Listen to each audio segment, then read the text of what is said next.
In the model below, the economy is at point E0. Real GDP equals full employment output, and unemployment equals the natural rate of unemployment, where inflation has no tendency to change. An investment slump in the short run might create business pessimism, resulting in unanticipated decline in aggregate demand. As a result of the decline in investment, real GDP or aggregate demand falls, reducing real GDP to Y1. Now, because unemployment is high at point E1, voters are screaming to their politicians and the president, to do something. So the voters want the gap closed, and politicians are going to propose either tax cuts or increased government spending or both. And the idea here is to close the gap. However, it doesn't work that way in real life. It takes time to institute changes, and political forces slow this process down. For example, 60 votes are needed to end debate in the Senate. It's also hard to predict a shift in aggregate demand. So let's reset back to E1. Right now, unemployment's high. Voters are demanding politicians and the president do something, so debate begins in the Senate. Now, while debate is going on in the House and in the Senate, maybe investment has recovered. As a result, aggregate demand increases slightly, closing the gap. Now, at this point, maybe in the Senate they've agreed on a tax cut and an increase in government spending, and 60 senators vote to end debate, so the bill gets put on the president's desk. Okay. So, meanwhile, the increase in private investment and the decline in the unemployment rate as a result of aggregate demand moving to the right, those two things were boosting optimism about the future. People feel more optimistic about the future. Their expectations of the future increase, which closes the gap. Now, at this point, maybe the law, the stimulus bill was signed into law. The checks have been mailed. Taxpayers have received the tax rebate checks. Workers that have received their first paycheck from a road project. And so the fiscal policy is too late. The gap is already closed. So this will overshift aggregate demand. When people finally get the tax rebate checks and checks from government stimulus projects, that puts the economy in an inflationary gap at point E2. Now real GDP is greater than full employment output. Unemployment is too low. And when unemployment's too low, as you're going to see on the next slide, there are pressures in the economy that push up inflation. And how this works is, if the Fed doesn't step in and bring aggregate demand back down to E0, and we know that the politicians aren't going to ask taxpayers to send the checks back, and they're not going to ask companies to refund or mail back the stimulus checks that were mailed to them. We know that that fiscal policy isn't going away, which put us in the inflationary gap. So the Fed doesn't do anything. What's going to happen here is the price level is not going to just stop at P2, it's going to shoot up to here.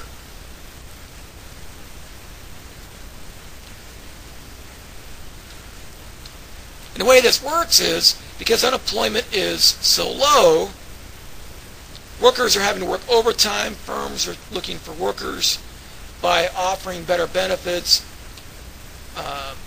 and higher wages to workers at other firms. Wages go up. In addition to that, every company is working at capacity. Demand for energy is high. Prices of energy go up, so therefore prices of other inputs of production go up. Both these shift the aggregate supply upward, which represents a decline in aggregate supply. And aggregate supply will continue to shift in until it gets to point E3. So, because of the lag in fiscal policy, prices, which we want them at P0, rose to P2 and then P3. So that's one of the criticisms of the Keynesian model, is that policy, it's hard to time the policy, and it's hard to predict how aggregate demand is actually going to shift. Now, remember, when unemployment is too low, say at 4.5%, say unemployment falls to 4.5%.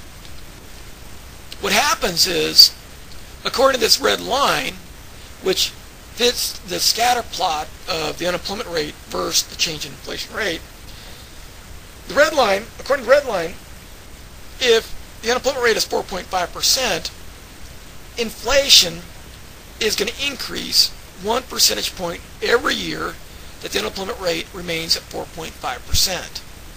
And this is why the Fed's got to step in to prevent, in the previous slide, prices shooting up to P3.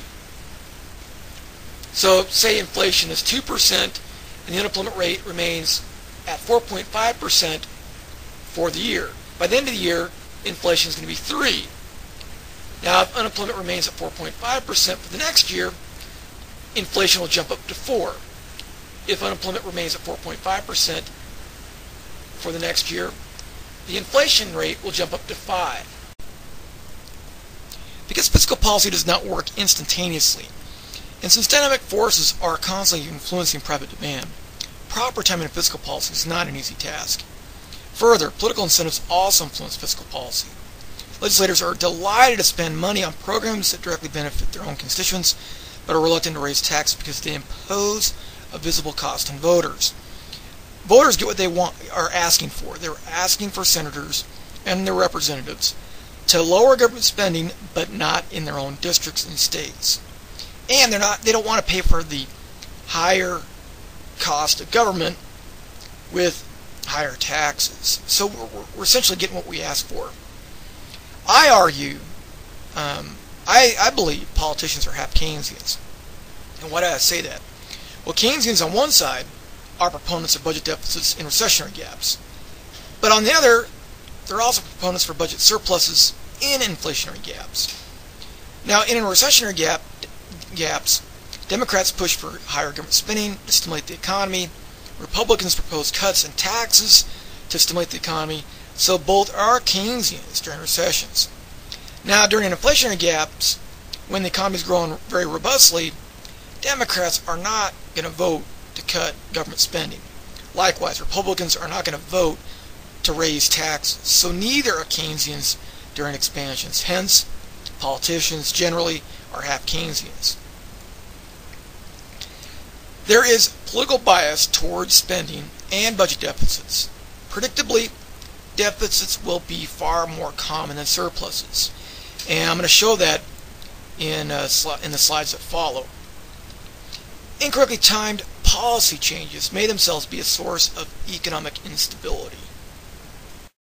There are several automatic stabilizers that prevent aggregate demand from shifting too far in during a recessionary gap or too far out during an inflationary gap. They require no legislative action. These stabilizers tend to increase the budget deficit or reduce the surplus during a recession and increase the surplus or reduce the deficit during an economic boom. The major advantage of automatic stabilizers is that they institute countercyclical fiscal policy without the delays associated with the Senate having to act. Examples include unemployment compensation. When you're working, you're paying taxes and you're earning money, but when the economy goes into recession, the unemployment rate goes up. The person that was paying taxes and earning money is now unemployed, and if it wasn't for unemployment compensation, their income would drop quite a bit. So aggregate demand would shift in significantly, making the recessionary gap even worse. However, with unemployment compensation, income is replaced. And so aggregate demand doesn't shift quite as much as it would have in the absence of unemployment compensation. Our tax code, it acts as stabilizers when we're in an inflationary gap. When we're in an inflationary gap, incomes are soaring. Your income might increase so much that maybe the tax rate you're faced with goes from 28% to 35%. So it's kind of like government raising your taxes, only there's no legislative action being carried out by Congress and signed into law by the president. Just because the economy is growing so fast and your income rising substantially, it places you in a higher income tax bracket, which slows down aggregate demand, which dampens aggregate demand. A modern synthesis view about the efficacy of fiscal policy emerged from the economic debates of the 1970s and 1980s. Proper timing of discretionary fiscal policy is both difficult to achieve and of crucial importance. Automatic stabilizers reduce the fluctuation of aggregate demand and help to direct the economy toward full employment. Fiscal policy is much less potent than the early Keynesian view implied. From a supply side viewpoint, the marginal tax rate is of crucial importance. A reduction in the marginal tax rate increases the reward derived from added work, investment, saving, and other activities that become less heavily taxed. For example, when I teach summer school, I'm offered maybe $15,000 to teach 2 classes over a 5-week period of time. And that might sound like a great idea. But that income that I receive for summer school might be taxed at the highest marginal tax rate. It's also taxed at the state level. As a result, I'm offered $15,000 to teach summer school in North Carolina because of state income taxes and the federal tax rate. I only get a check of $8,000. Now, if the government were to raise that top marginal tax rate from, say, 35 to 50, then I'm going to take home even less money. And so, under that scenario, I'm less likely to do summer school teaching. High marginal tax rates will tend to retard total output because they discourage work effort and reduce productivity efficiency of labor, adversely affect the rate of capital formation and the efficiency of its use, encourage individuals to substitute less desired tax-deductible goods for more desirable non-deductible goods. Workers faced with high tax rates might do things like work under the table. They might decide to retire early.